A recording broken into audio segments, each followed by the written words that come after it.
Hi, I'm Daryl Urbanski, and welcome to the Best Business Podcast. My mission is to help create 200 new multi-millionaire business owners. How? You'll do better when you know better. In my interviews, you'll hear from self-made millionaires, seven-figure business owners, authors, and world-class experts sharing how they did it so you can too, without experiencing the same obstacles they did. When your life and your business grow as a result of what you're about to discover, please call me and tell me about it. The number to leave a voicemail is 1-888-844-GROW.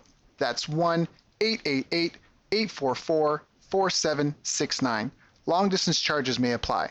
Dial now to call me, connect, share your personal story of how my interviews have helped, or share your current challenges and frustrations so I can connect you with an appropriate course, coach, or help you if you connect. Now, if you like this interview, please share it with a friend you think will benefit. They'll appreciate it, and I will as well.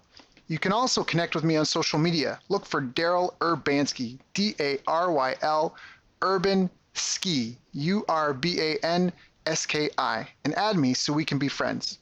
Now sit back, relax, and enjoy what I've prepared for you right here, right now. Hello, everyone. Thank you for joining us. My name is Daryl Urbanski, your host as always, and today we are joined by marketing strategist, author, and sought-after speaker, Matt Clark. A former door-to-door salesperson with vast experience working with hundreds of businesses all over the world, Matt helps his clients rapidly grow their businesses in the simplest way possible. He puts systems and automation in place to scale. Matt believes in simplifying business success and helps entrepreneurs get 2 to 5 high-value leads per day through LinkedIn without spending a cent on advertising. I've asked Matt to join us here today to talk about how business owners can implement systems to grow their businesses without everything relying on them. So, Matt, thank you for joining us today, my friend. How are you doing? Daryl, thank you so much for having me. I am unbelievably good this morning, and it is morning in South Africa, so I'm fantastic. I've had a great workout.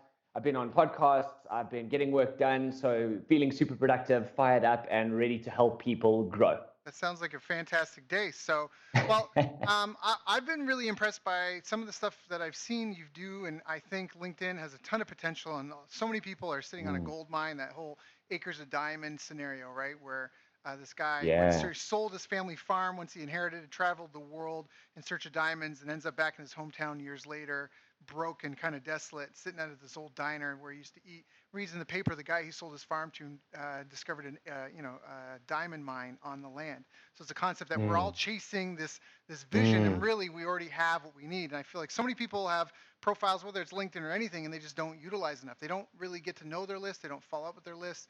They don't capitalize on the resources they have. Now, but before we get into what you do with LinkedIn, how did you even get started in business? Like we talked about, you did door-to-door sales. Yep. Was that something your parents got you into? Like, do you come from an entrepreneurial background?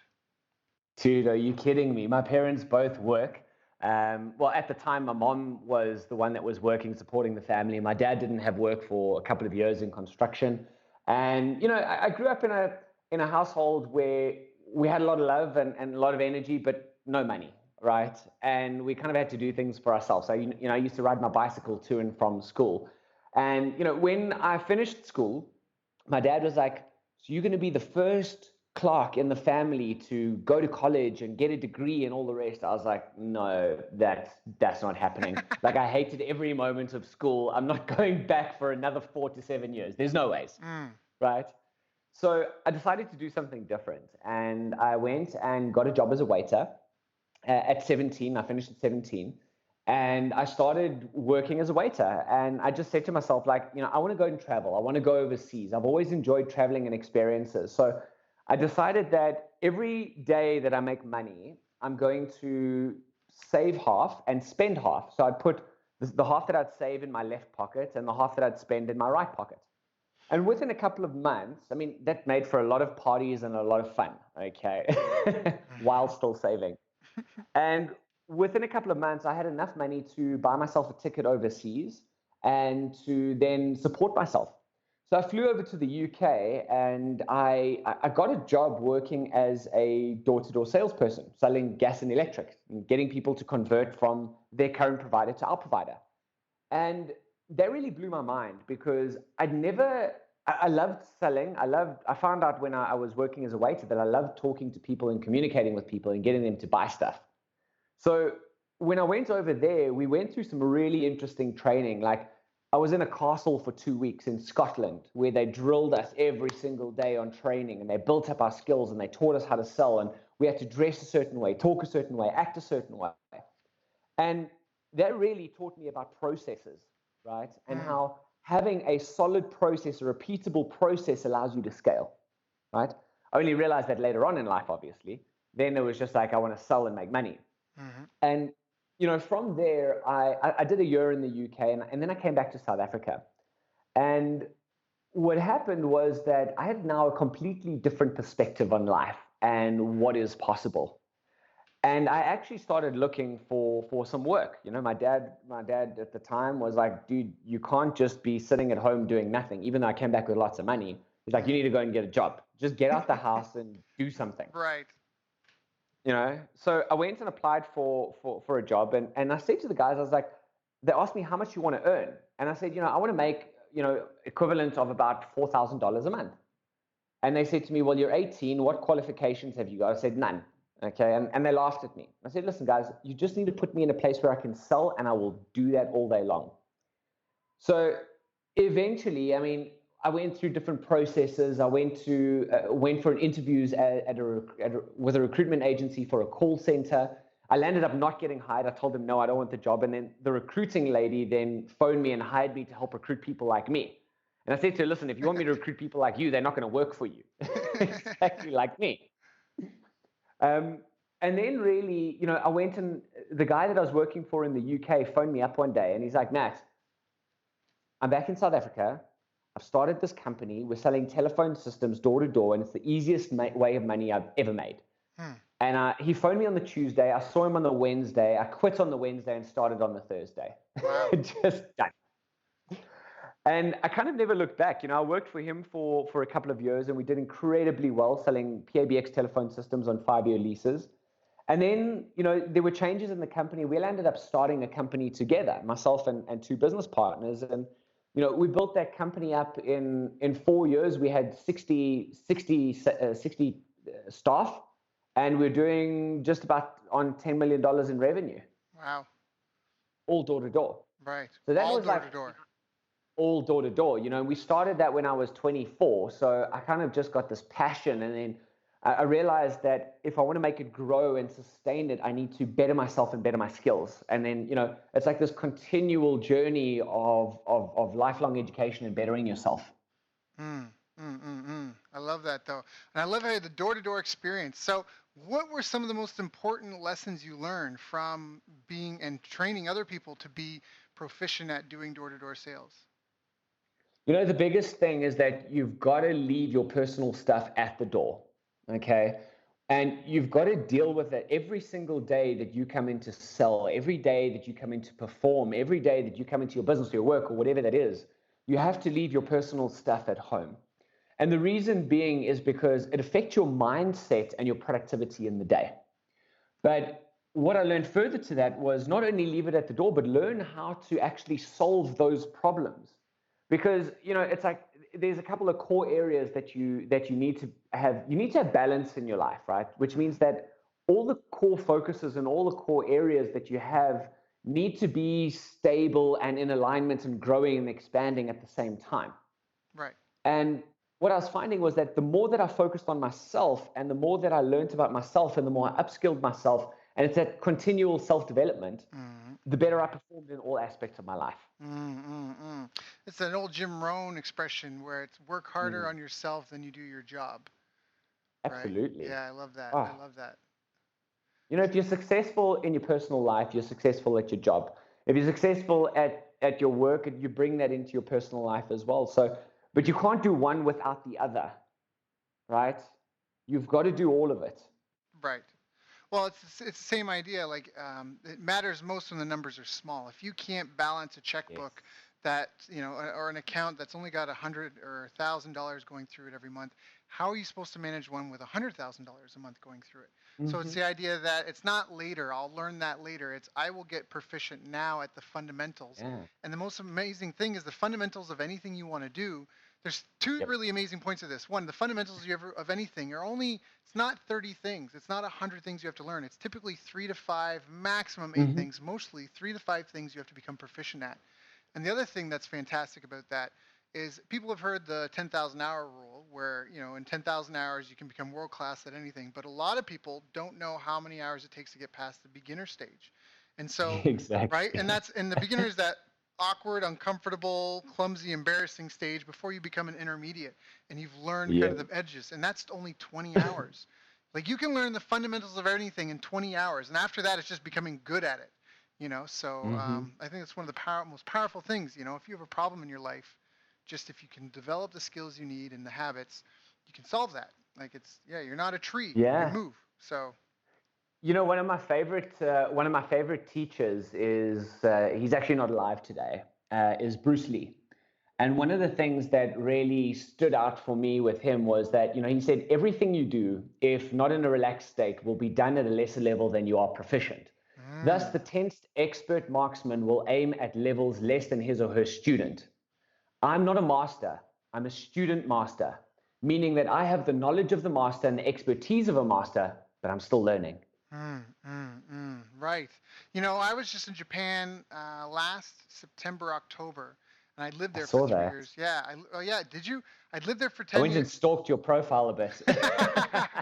So I lived there for 3 years. This is now 12 years ago, and I've only been back once before, and I was there for a month. And so it was really nice to go back and meet all my old friends. And I went and trained at my old martial arts school, and I trained there a year and a half, 2 years, Hickson Gracie Jiu-Jitsu school.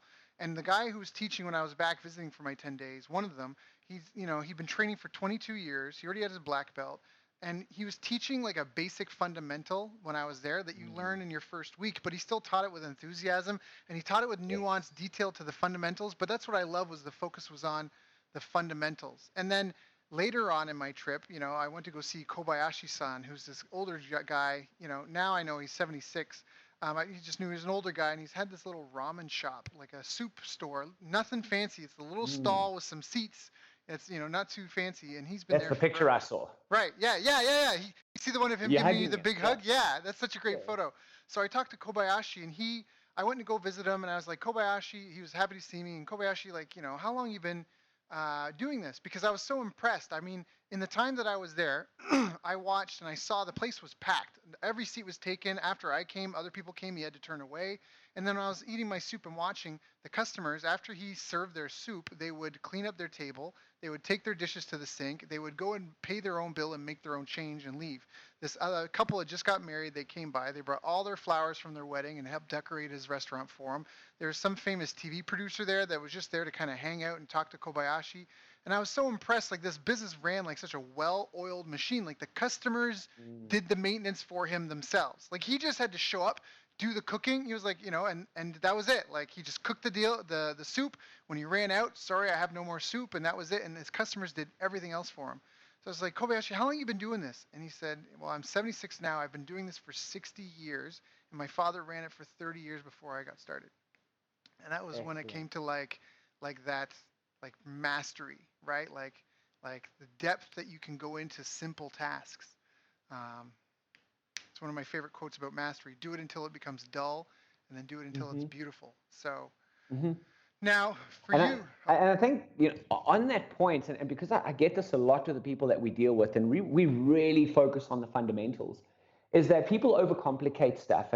And when you overcomplicate stuff and you don't just follow the process or create your processes, you go uh, off astray. And one of my clients said to me the other day, which it really, pulled some heartstrings a little bit and really got me thinking. He said to me, Matt, what you've done, even though it was basic, it's made such an impact. You've actually reignited the fire that had burned out from being an entrepreneur and from going through all the troubles with clients and from veering off. And that really hit a heartstring with me because it's like sometimes we need to take 10 steps back to revisit the fundamentals, get those in place to take 100 steps forward. mm-hmm, mm-hmm.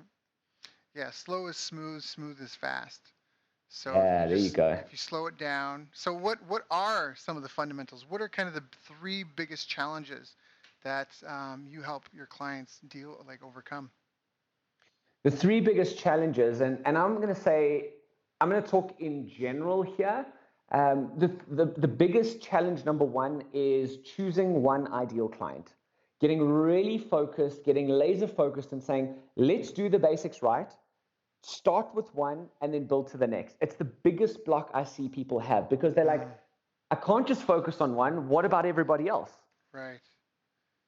But the problem is they're not doing all of it great. So they become a jack of all trade and they do a mediocre job. Instead of just focusing on this one thing and being excellent in that, being known for that, and then focusing on the other stuff. Yeah. Yeah. There are riches and niches, bitches. I love that. I'm going to use that. Yeah, man. I like that. Riches and niches. So, all right. So Yeah. now let's talk about how do you choose one ideal client? How do you know, like, what, what if someone's afraid of, but I'm going to choose like the All the worst time. client of the options, or I'm not sure. Can't I just sell it to everybody and just see what kind of emerges? I mean, I think that's what you're saying. Like, that's most people's plan, right? I'm just Yeah. going to sell a bunch and go where the, like, follow the money. Yeah. And most of the time the money doesn't really happen. Okay. So, and then they're using, they don't know what to charge and they're using like the rectal pricing model where you pull numbers out your butt, Mm-hmm. So how you choose your ideal client is you've got to go and look at who has the biggest problem that I know that I can solve that they're willing to pay for. Mm-hmm. Okay. And if somebody has already got clients that they're dealing with and they're dealing with people across all different industries, all different levels, different job titles and all the rest, then it's a case of, well, who do I want more of? Like, there's that one client that is like, you love them. Okay. You'll talk to them anytime. They pay you your worth. They don't take up too much of your time. They get the work done. They implement what you tell them. There's just like, it's all around great experience. They give you testimonials. You love working with them. Write the profile of that person down and go look for more of those. Mm-hmm. Okay. And you've got to go down and you've got to go granular, right? We want to know what industry are they in? What job title? What is their job title? That's so important, Yeah. right? How do they identify themselves? What are the biggest problems that they face and what can you solve? Mm-hmm. That's like really the simplest way of doing it. I mean, we've got a whole process for this, right? But if to do it on a podcast, if people are listening to me, that's the simplest thing. Ask yourself, look at the clients that you've got right now. Who do you wish that you could have more of those guys? Profile them, go look for those guys. Aaron Ross, who was an author of Predictable Revenue, which became like the sales Bible of Silicon Valley, he did a follow-up book called From Impossible to Inevitable. And that was one of the most common things that he beat that drum on, was exactly that. Just like he was citing that with Salesforce, because that's his background, is helping Salesforce grow from like 0 to over 100 million. He was saying that until a company is doing $1 to $10 million, they still are figuring out their niche, which blew my mind, because I was like, $10 million, you don't know who your customer is?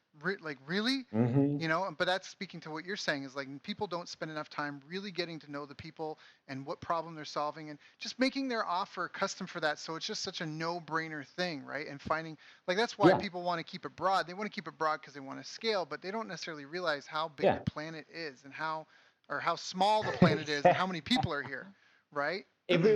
My best is everyone can use my product. You mean 7 billion people can use your product?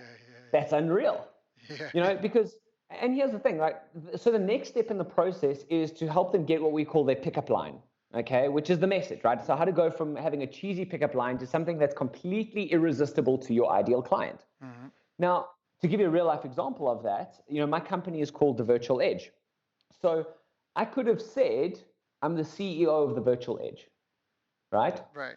Instead, what I've done is that my pickup line is I help entrepreneurs get 2 to 5 high value leads per day from LinkedIn without paying for ads. I love that. So I love it because it's specific. sexy, right? You've got the number in it. Like, I usually say I help businesses with websites get customers and keep them. But what I love about yours is the specificity and the without, right? Because, so also for you, and let's look at that, right? So you've said businesses, and businesses is too broad. Too broad. Do you want startups with no money? Yeah, no, I've done that. We've all done that, right? Yeah. We've all done that, right? And it's not until you go through the pain until you actually say, okay, cool, I'm not doing that anymore. So like, if you wanted to call out your ideal client, like, who would that be? Okay, because it's not just businesses. No, who you're are right. these guys? What industry are they in? It's typically they're flirting around $1 million in annual Yeah. revenue. They're info marketers of some sport, they of some sort. So info Um, marketers, yeah, yeah, and successful info marketers. a lot of them are where they struggle is they know they just they're running the hamster wheel so hard that Mhm. they just because I come in and like if you've got 20 sales or 100 sales or 1,000 sales or something, I can go and help you get more, and I can help extend into whether it's paid ads or How joint much ventures. more? Well, my best case is we took a company from on the verge of bankruptcy and did an automated funnel. They were on the verge of bankruptcy, but they had Yeah. the CEO at the helm had he was a whale like in terms of like he had Mm, amazing partnerships. If he wanted, he could get mm. Oprah on the phone and do a deal. And so Wow. we used that and went from almost bankrupt to about 1.6 million, then 3.2 million in 8 months, and then after that about just under 7 million in about 3 years. So that's So kind of one. And then the other one's like extra 600,000 or extra $300,000 of the bottom line. And a lot of that comes through automation and improved marketing yeah. processes. So Yeah. So like if you went and spoke to someone that's doing $1 million a year right now, what do you know you would be able to absolutely guarantee them if they followed your whole process and step by step? Like what was and they were an exact ideal client. yeah, if they're exact and ideal, I could probably guarantee anywhere from a 10 to 25% bump to their bottom line. In what time frame? Yeah, that's a good one. I want to say 6 months or less. If they're Okay. ideal, I'd say 6 months or less. You could do. I mean, that's because I've got 2 or 3 clients that we've done in about 6 to 8 months. We've did a big bump. Excellent. Yep. So check this out, right? Here's your pickup line. I help successful info marketers at 25% of their bottom line in less than 6 months through automated sales funnels. Mm. Yeah. Boom. Good. Boom. There we go. There we go. All right. That was a wrap. Thanks everyone for joining. I'll see you all next time. Now you only go after those people. You're calling them out, and everything that you do needs to call out your ideal client. You want hmm to tell them what results can they expect. Like as business owners, we know, like if you spend, let me ask you this, right? If you spend money on something, are you wanting a return on investment? No, you want the result. That's what you want. Boom, that's it. That's what you want. So Yeah.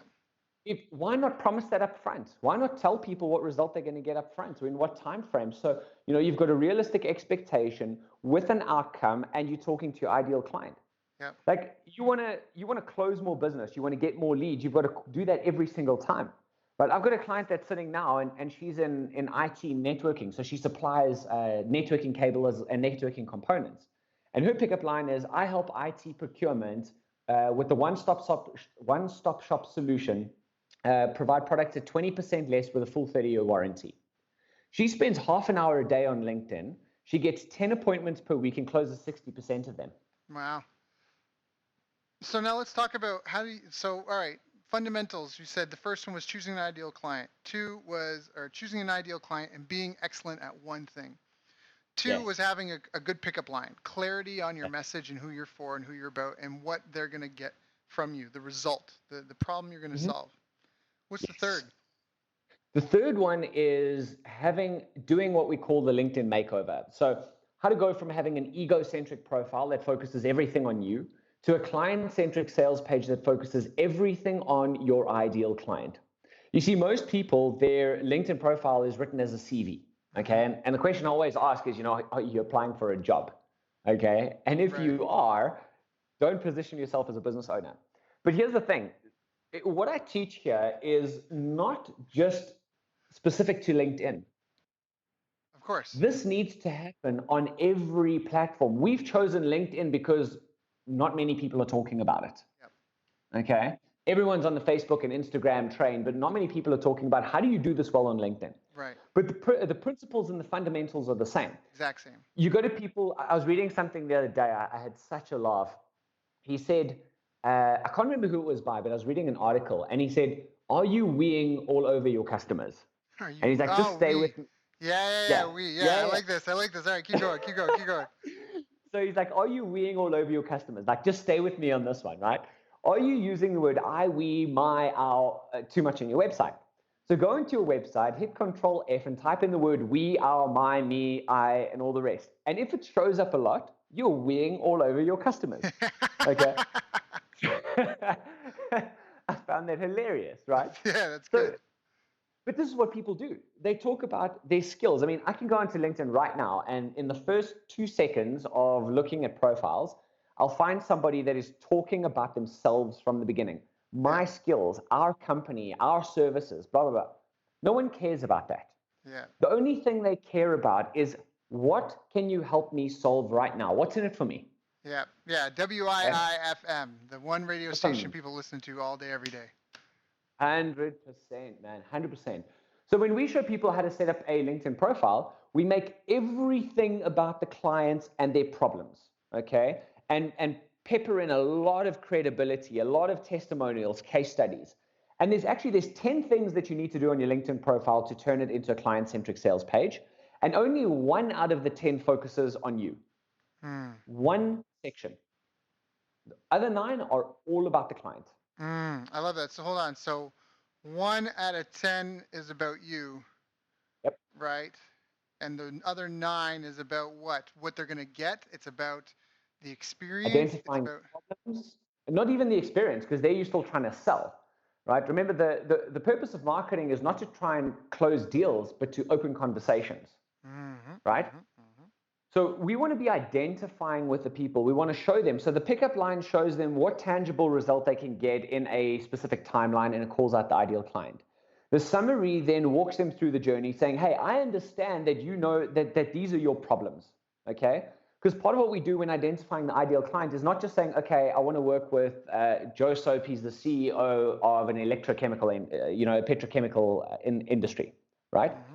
We want to know what are the problems that he faces in Yep. his business or in his life? What are his goals, his dreams, desires? What are the fears that he faces? And from that, we start writing the summary. Yep. Okay. And the summary is all about, listen, I understand you're going through this. Okay. I know that you've tried this before and it's been really difficult, right? Daryl, and you'll know this, right? This is the anatomy of a sales page. Yep. Okay. So you have your title, your headline, your subtitle, what are the biggest problems that they face, show them that there's a solution, walk them through a step-by-step process, show them the benefits, and have a call to action. Yep. Yep. Yep.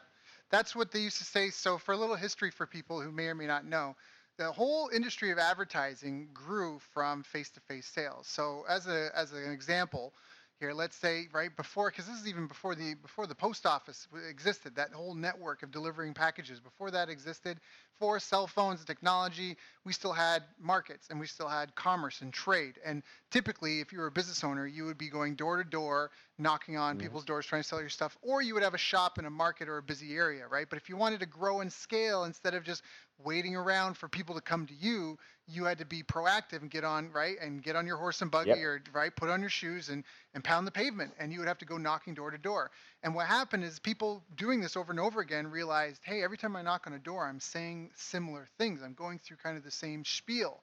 And Yep. if I say this versus that, I get a better result. So I should say this more instead of that. Mm-hmm. And then they realized, hey, if I wrote this down on a piece of paper and I paid a boy to run ahead of me and deliver this paper, when I show up, I can get through it quicker, right? Like I just can get through more doors in a day. And now that turns into I can add an order form, and I can just really show up to a town and pay some delivery boys, and they'll go run out to people's houses, and they'll come back with orders and money and slips, and I'll just give them the product, and then away we go. Love And it. right, and now you've got the post office, and that's original advertising. It's not billboards and Mm-hmm. commercials of people wearing certain types of clothing. That's the original, is that sales pitch. So one of the most powerful ways to create your marketing is to record your best salesperson, selling to your ideal prospect, and then to transcribe that and turn that and take that and pull the meat out of that and make exactly what you Yeah. talked about. Absolutely. And this is a common mistake that business owners make, okay, in all levels, from starting up to guys. I mean, we've worked with guys that are doing $200 million a year plus, and the biggest mistake that they make is that they try and automate something before they've even got a process in place. Mm, Like, you can't automate something that you don't already have a process in place for. yeah. And that's why I love the door-to-door sales, because I could literally go out, speak to my ideal client, and get an answer right there and then. Yes or no. Yeah. Okay, but I knew. Boom, that was the answer. Now, the cool thing about doing things face-to-face and door-to-door is that you can build that one-on-one connection. You can read the body language. You've got tone of voice. You've got how you look. You can dress up in a certain way. Yep. Online is a different game. Right. You know, it changes it so you can speak one-to-many, but now your one-to-many, you don't have that opportunity to see the person's body language, to know what they think, Right. to, you know, see the tone of voice, to see what their situation looks like, their house looks like. So you've got to actually do all that work beforehand. Yep. Before you even put stuff out, because there your words matter the most. Yep. Yep. Yeah. So well said. I mean, that's exactly it. And I remember I was at the Titans of Direct Response, which was a major event. And one of the things that praise I got from at that event was somebody was asking about, should I use a sales letter or a video sales letter or webinar, or what format should I use? And I raised my hand to answer the question. I said that, you know, everything is just a beta copy of that kneecap to kneecap, belly to belly, face to face conversation. Exactly. And so everything is a regression. If you convert 7 out of 10 face to face, you might convert 5 or 4 out of 10 on a webinar, and you might convert 4 or 3 out of 10 on a teleseminar, or maybe 5 on a teleseminar, and you might convert right in a video sales letter, and it all reverts back till it's just the page. And that's not an exact science. There are sales letters that work better than video, but it's the same concept, because exactly what you said, you don't get that feedback. You can't, right? You can't anticipate. You can't have that conversation. It's just a one-way presentation. So I love that. I love that so much. So what do you tell people if they're like what do you do with your clients that are nervous or afraid like that to do that work? Do you know what I mean? Like what do I have to do? I have to call my clients. I do a big webinar. What do you tell them? Yeah, so I just beat them up, you know, and make them do it. You know, I find that a lot of people, because they got so much stuff running around in their head, and a lot of the guys are jumping from course to course to course. They're not getting results. They've tried stuff before. You know, they're doing some of the stuff, but it's not working.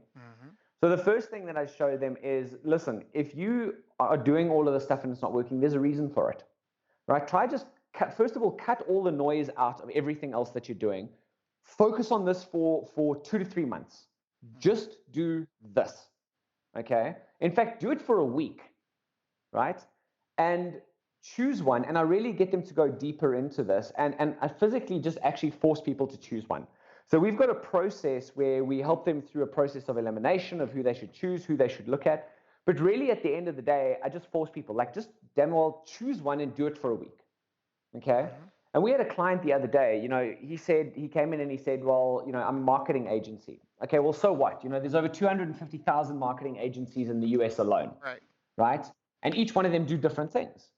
So we went deeper and deeper and deeper. And eventually we came out with this pickup line, is that I help dentists get 20 to 50 leads per month through highly targeted ad campaigns. You know what happened in the first week? He signed up a client for $1,500 a month and picked up 4 hot leads that he's busy closing right now. I love it. And I've got tons of examples like that, right? Because it's just magnetic. It's when people go shopping, you don't go buy a shoe. You buy a dress shoe. You buy. The other day we were shopping. It's funny. My girlfriend's been giving me. We've just come to Hanoi. We're here for a few months, right? I'm here in Vietnam. And I had to get some new shoes, and I needed some shoes for the house. I also need some shoes for around town because my sandals are busted, and when I walked, if it was wet, it'd splash up mud all over me, and you know. So, anyways, I bought these shoes, and they were going to be my house shoes, but I ended up wearing them outside. And she was like, and she's mentioned it like 7 times, like, aren't those supposed to be your house shoes? Aren't those supposed to be your house shoes? And I'm like, it's a shoe. I just need it to be a shoe. But it goes to the point of what you're saying here is the specificity in your store and who the star is of your marketing, of that knowing who your ideal client is, right? That's that custom fit. Is it a dress shoe? Is it a house shoe? What kind of shoe is it? I love that. Exactly. I mean, and if you're looking for a house shoe and someone is trying to sell you, you know, hiking boots, right? You're gonna be like, dude, that doesn't even make sense to me. I'm not interested. What are you even talking to me about? Right. Because people love. It's still a shoe, though. People love the consistency, and that's the thing. Even though I bought a shoe for my house, it's perfect for outside. But the inconsistency, the mismatch, it's a friction point, and that's what when people are for everybody. So go ahead. No, cool. Sorry, I'm interrupting you a bit here as well, but I'm also excited. You know. Go. All good, man. It's your interview, not me. I need to shut up. So it's all good. Keep going. So one of our clients came to us one day and we ran a live event. And he's a pastor and he helps people break free from addiction. So he came to me and he wanted to focus on one thing. He said, okay, Matt, I want to help people break free from porn addiction. Mm, Okay. So I said, okay, well, who are these people? What do they do? Are they men? Are they women? What industry are they in? Went through a whole process because you've got very fixed criteria that you can search for on LinkedIn. mm-hmm. So we came up with this pickup line. Okay. I help IT professionals break free from the devastating effects of porn and sex addiction through a 12-month progressive program. Wow. That's awesome. Right. So process of elimination. Now he's reaching out to IT professionals because these guys are left brain people and they care about their family and their relationships, but they've also got a lot of temptation and they're not as emotional as other people would be in like salespeople, as example, Mm-hmm, right? mm-hmm, mm-hmm. So we went through a process of elimination, came up with that, and in the first week he picked up 3 clients. That's awesome. But what did because you can't exactly go post on who needs help with porn and sex addiction. People Right. aren't going to be Well, and putting that out there publicly. yeah, right. Yeah, I was gonna say when you said that pickup line, I'm like, that's kind of it's an embarrassing thing to put out in public, right? Like, but no, it's okay. It's keep going. It's true. I had a client in Mexico. He changed the name of Yeah. his business. It used to be How to Conquer a Man, and he gave dating advice to Latino women. He was a Spanish like relationship guru. But what he realized is that even though that's what he helps people with, when he changed the name, this is a bit of a Okay, well, sidebar. When he changed the name of the company, his sales increased, even though because people were embarrassed about receiving mail and like emails and like anybody seeing messages from mhm. something about how to conquer a man. Like they didn't like that image that portrayed of them. But it's fine. No, but the pickup line, the targeting, I mean, the targeting works and is the same. Yeah, and you use that in everything that you do. Right. He was able to, when he got that right, he was able to double and to put some numbers to that, is to double the amount of leads and quadruple his sales. Wow. Wow. Wow. It also makes the sales conversation so much easier, right? Like if you Yep. have that dialed in so well. You know the problems, right? You know exactly what they're going through. You understand them. Yeah. And it's the same process that you're taking them through because they're going through the same thing that the previous person went through. Yep. Yep. Yep. And it allows you to be put in that position of that stern but loving parent, right? Exactly. When you're Exactly. yeah. And the cool thing is that if you've got a sales team, so like we did this with one sales team that focuses on immigration, right? Immigrating out of South Africa. And what we did was they had 10 salespeople and we chose a bunch of different industries to focus on. So each one of the sales team went and chose a different industry to get highly targeted with, and we came up with a pickup line for each one of them. And they just started reaching out to guys there. And they literally, I spent a Saturday morning with them, so half a day I spent with them. The Monday, Tuesday, and Wednesday, they tripled their sales. I love that. And the dude did a video testimonial showing his numbers. It was brilliant. That is really powerful. Well, so that almost fits in. I have a 7-step process for, well, actually, it's not mine. Gary Halbert, sorry, one of his boron letters comes out with the 7 steps for kind of launching any kind of business and information marketing. Yep. And it's step 1, find a hot market. You must always find Yep. a market first and then concentrate on a product. Step 2 Yep. is to find or create a product or service to sell. In your situation, you already had a product or service, but you were thinking like, who does this help?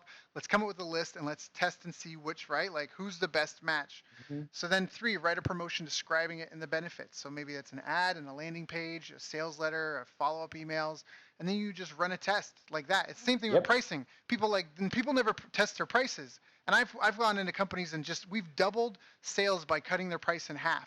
Or sorry, we've tripled Yep. sales by cutting the price in half. So we get half as much per sale, but we have 3 times the number of orders. Yeah. And then you've got more options to upsell, Right, 101. Or you can even get the same. There's been instances where people were charging like 39 one time and they did 39 3-time payment, and the conversions didn't change. They made as many sales, but now they were making 3 times the money. Like nobody ever tests because they're just afraid. And it's like you just test on the next 10 people. That's it. Just take the next 10 people and offer them this price instead of that price and see what happens. It was so interesting. I was watching another podcast, or I read so much and I watch so many podcasts. I can't always remember where I get these things from. But every now and then, something sticks out. Mm-hmm. And they did an interview with a guy who was doubling his business year upon year, and I'm talking 7 figures and then 8 figures, like really doubling. Not Right. starting from 1. And they asked me, what's your secret to success? Like, how do you keep doubling your business every year? He said, as entrepreneurs, like what I do is I put 10 lines out. Okay, so I put 10 strings out at a time, Yeah. and whichever one pulls the tightest, I do more of that. Mm-hmm. Yep. Right? Yeah. So we don't know what's going to work. Like, get out there, test it. The one that pulls the tightest, go all in on that. Do more of that. Yeah, yeah. In fact, that what we're talking about right now is how I grew my martial arts school, which it wasn't doubling from 7 figures to 8 figures, but I went from 0 to 6 figures in an industry, a pretty tight industry. Excellent. And what it was is I did 5 different target markets, and I had 11 different hooks. So I had like Yep. university students, I had fire rescue personnel, police officers, working professionals. Like I had these different target markets, and I had 11 different hooks. Lose weight, get in shape, learn self-defense. Mm-hmm. Compete, all this stuff. And I did a test, and I did this kind of matrix of tests and what works best with who. And my number one was 1,100%, performed 1,100% better than the number two. Yeah. Right? Yeah. And the number one was free fighter fitness and skill assessment aimed at university age men. It was like printing money. It was printing money. If I put that offer in front of any male of that age group, it was printing money. And then not only could we do online marketing and we just dominate, even now, 8 years later, I did some search on Google for my old keywords and stuff. I'm still on number one for that because it's so relevant. It's so specific. It's been 8 years, and I have videos that show up in the search results that the competitors didn't realize. Like they didn't like, oh, I just need to make a better video than Daryl's. Like that business was generating leads until even after I closed it, until I stopped renewing the domain. And it's that specificity. It's that testing, right? It's that. And then not only that, but then you design everything else. Like the parties we would have UFC parties, and like everything else get designed. When you know who your market is, you design everything to make it custom for them. If you were like a hair salon, you found out that all your customers had dogs that they loved like children, and you made your hair salon dog friendly with like doggy parties and that stuff. Like it becomes so magnetic to your target market, and that's really, yeah. Absolutely agreed. And the thing is that most people, you understand marketing and you understand automation and you're actively looking for these things, right? Mm-hmm.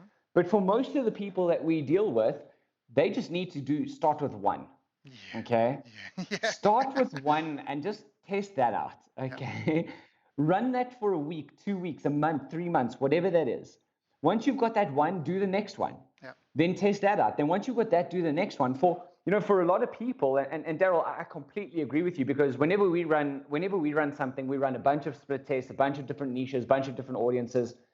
But for most of the businesses out there, start with one. Yep. They're trying to focus on everybody when they haven't got one down yet. Yep. And this kind of brings the whole thing back to the fundamentals. Okay. Yep. You can't be testing and scaling if you haven't got that one that works. Yep. Right? You can't be looking for other opportunities. And as entrepreneurs and business owners, like we get bored very quickly. Yep. Okay. Which means that it's always on to the next thing. And there's always shiny object syndrome and always like the next product or the next service or the next big idea. Yep. When you haven't even got that one thing converting consistently that's generating you revenue. So we always look at it and say, okay, cool. Well, if you're going to get bored, and like I know because I'm the same, right? Mm. If I'm going to get bored just selling the same thing to the same people all the time, how do I keep it interesting? And what we do is we go into a different area, go into a different country. Because that in itself brings different challenges, because now you've got a new culture, you've got a new language, a new way of thinking. People respond differently to different things. Like in South Africa, you've got to go with the fear and what will happen if this and boom. Sorry. There are a lot of sound effects in that explanation. So you go and then you're sorry, keep going. There are absolutely. I get animated, right? But then in other countries, you've got to go with a bit of a softer approach. Right. Okay. You've got to give them the aspirational stuff. So that brings challenges, even though you're selling the same product, and you might need to shift and move your product around because what works in one place doesn't work in another place. Yep. They want different things. Yep. Right. And we're doing this because we're expanding into Australia at the moment. And it's amazing how different they think and how different the people are and the level of people that come in. Yep. Yeah, I think it's really powerful. I mean, you want your business to the reality is you want your business to be boring, just making money month after month after Predictable. month. Yeah, just really boring and predictable, just all this Exactly. money coming in and it's just super boring. But here's the thing Tough that a lot of life. people forget. Well, no, cuz the power in it is the ability to create. So when you go to McDonald's anywhere in the world, you Exactly. right? You don't have 30 like we go to restaurants all the time. This is a great example. Look at the restaurants and how successful they are. McDonald's has a really successful restaurant, maybe has what, 30 menu items? Like maybe Mm-hmm. maybe if you go like side orders, you can bust it out, but it's like there's 10 meals. There's 10 Yep. happy meals. That's it. 10 meals. That's it. Do you know why there's 10 meals? Because then they only have to teach their staff a handful of things to make only 10 Mm-hmm. meals, and they can create supply chains around providing for and they can optimize, right? Like how to they did a thing where they made the patty thinner so it would cook faster. Like you can't get those optimizations if you're always doing custom, right? If you're doing custom this, Exactly. custom that, custom the next thing, you can't. Right? It's if you want to have the scale, you got to make it boring. It's got to be something you can do from a checklist, and that's where a lot of business Exactly. owners get trapped because no one can in the business can do it as well as I can. Well, if you're the only person Yep. that can do it, then you're always going to be a business of one.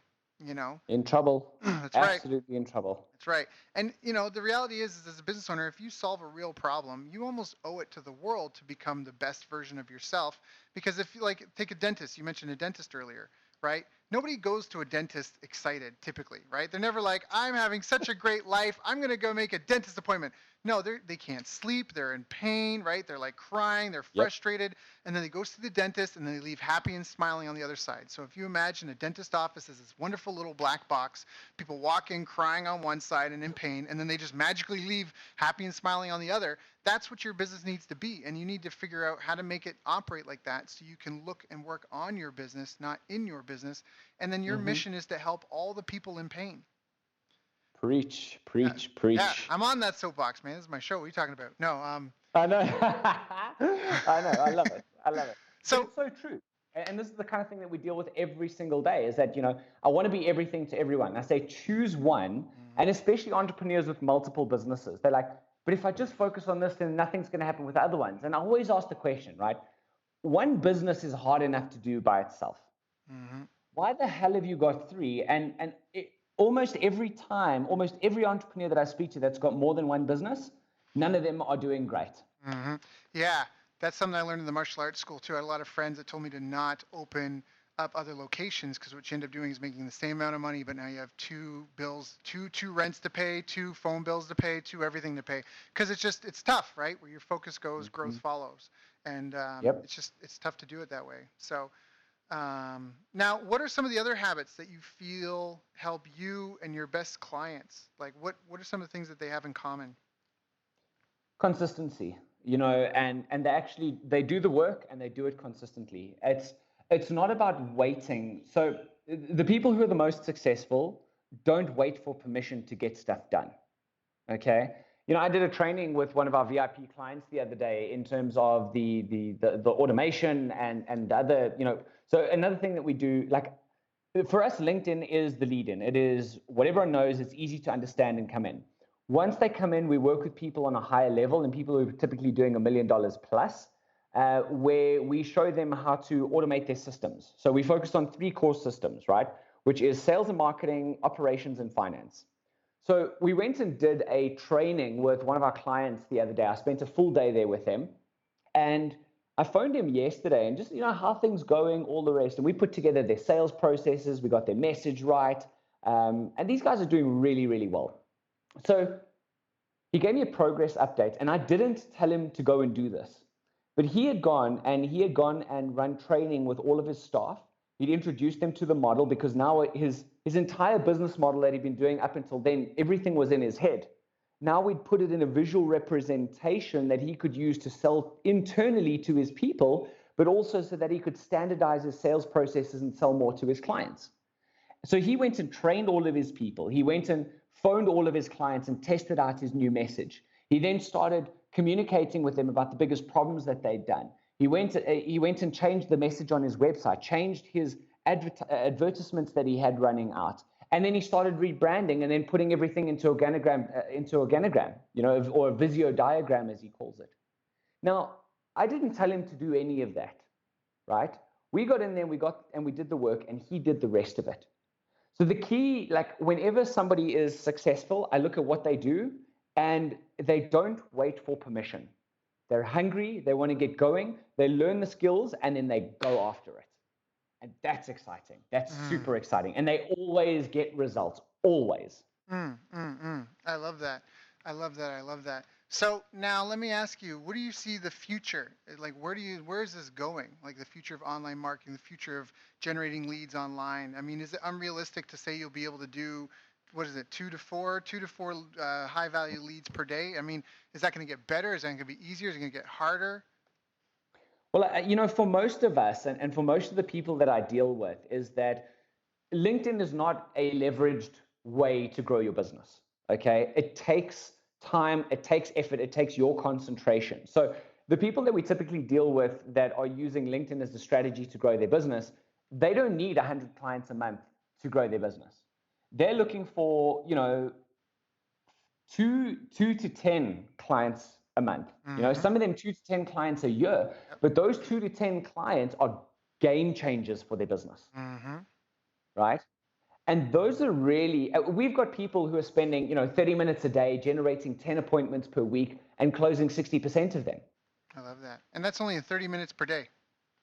30 minutes per day. 15 But minutes. she went, initially it took her a lot longer, and she's 24 years old, right? Wow. And she's killing it. Wow. And I mean, her business is literally 10x. She was telling me yesterday, her business is 10x'd in the last 6 months because of this process.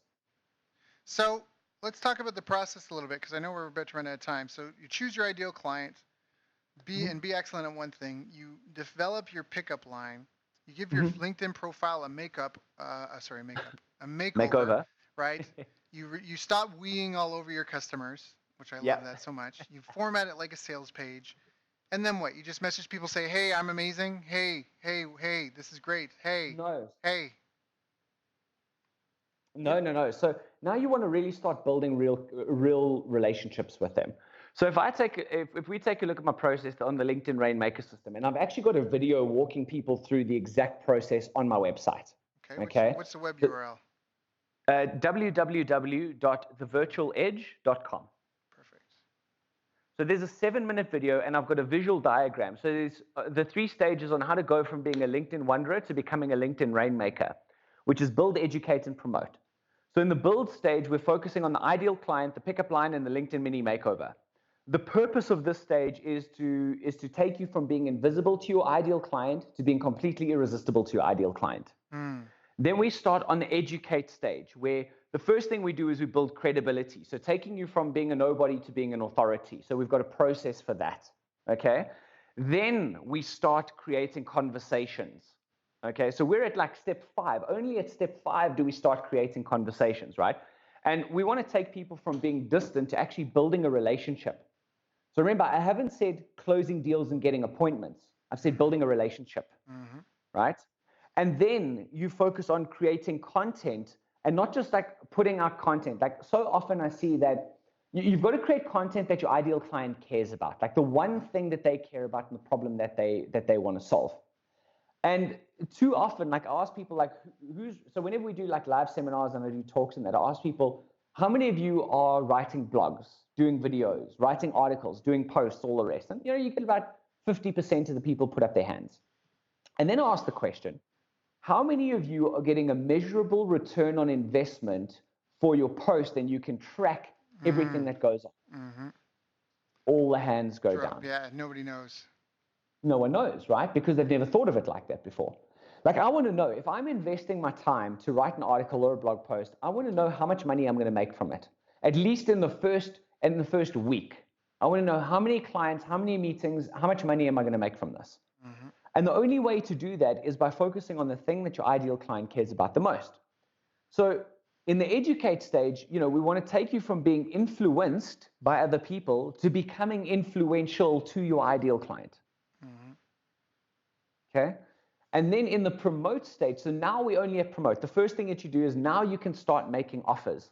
So instead of chasing people, you start closing them, right? But this is number 7. You see, if you haven't done number 1 to 6 right, how can you start making offers? Right? Then we focus on follow-up. So, how to go from scarcity to having an abundance where you can pick and choose who you want to work with. And then the last step is automate. So once Right. you get this, yeah, right, you can't automate something you don't already have a process, a working, proven process for. Right. Can you just say So that in one this more stage, time? Because I think that's yeah, something that people need to really like. Just say it again for the sake of repetition. 100%. You cannot automate something that you don't already have a proven working process for.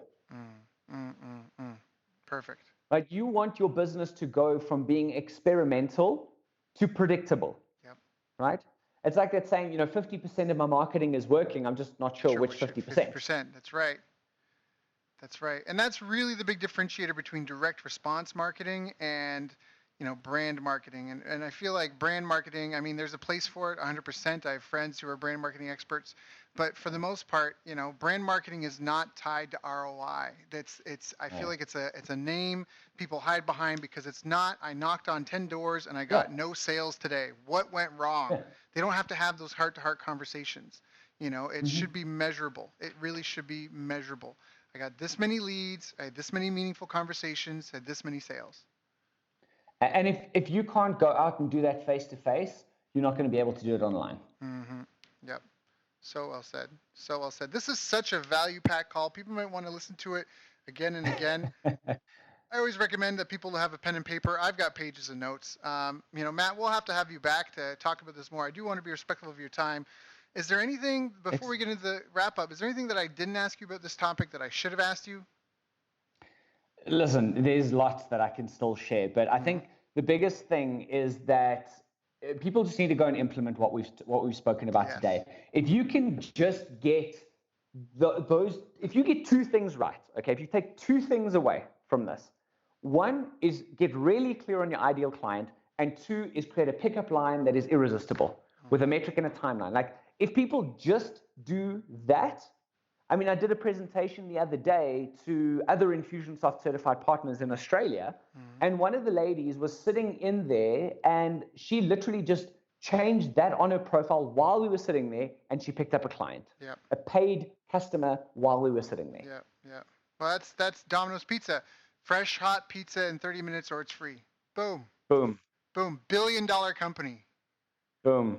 Done. Done. There's a tangible outcome. There's a result. There is, exactly what you're going to get, and there's a timeline to it. Yeah. So powerful.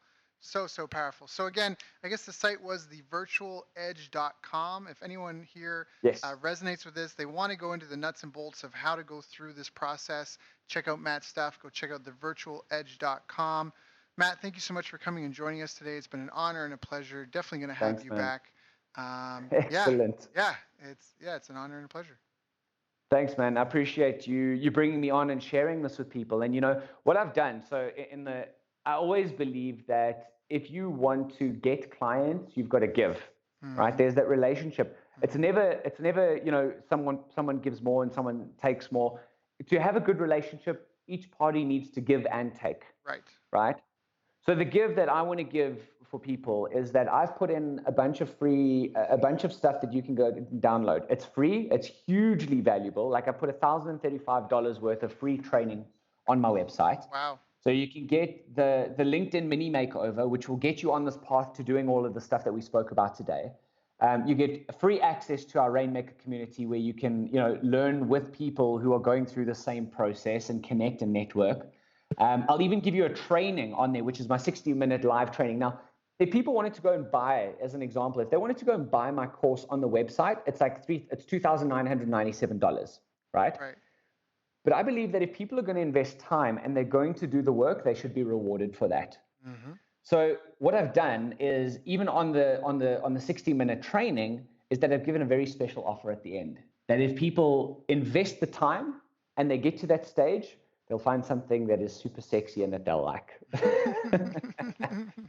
So I want to give more than receive, because I believe, our mission is to help 5,000 businesses double in the next 5 years. That's a great mission. I can't do that if I'm holding all the information in my head. I want people to be successful. I want them to get their pickup lines right. I want them to be generating business. have a passion for their business again, and really just grow. Like that gets me excited. Results excite me. Yeah. And that's what they get at thevirtualedge.com if they go sign up there, Mhm. correct? Yeah, perfect. Absolutely. Awesome. So everybody definitely go check out thevirtualedge.com. Check out some of the stuff. I've already gone through Matt's stuff. I think it's great. Just highly recommend it. That's why I brought him on the show. Once again, Matt, it's been an honor and a pleasure, and we will definitely be talking to you again soon. Thank you, Daryl. It was amazing being on here. Love the energy. I hope everyone got incredible value. And yeah, just reach out to me, man. I'm available. You've reached the end of our interview. Now, first, let me thank you for listening. I appreciate and respect you more than you'll ever know. And now I'd like to ask you a couple of questions. First, what 3 lessons did you just learn? What 3 aha moments just jumped out at you? Second, what can you implement for yourself and your business in the next 24 hours? Third, what can you give to someone else to help you with, or give to them to just do it for you? Whatever it is, remember taking action is the secret sauce to results. Now, if you think this interview would be helpful for a friend, please give them a link to it. It'll help them and it'll help me too. I'd also like to invite you to help me find out more about the challenges you're facing, your dreams, your goals, and how I can help you overcome what's holding you back. We both do better when we know better, and your success is my success. So please reach out and interact. You can visit our website, bestbusinesscoach.ca for Canada or California, where I'm from and where I'm living. You're welcome to also try out one of our paid programs. You can find us on YouTube, Facebook, and pretty much every other social media channel you can think of. You should also subscribe to the podcast, and if you're enjoying them, please leave us a nice review. It really helps. That's all for now. Once again, thank you. Take care of yourself, and remember, the world needs the best business you can build. And I believe in you.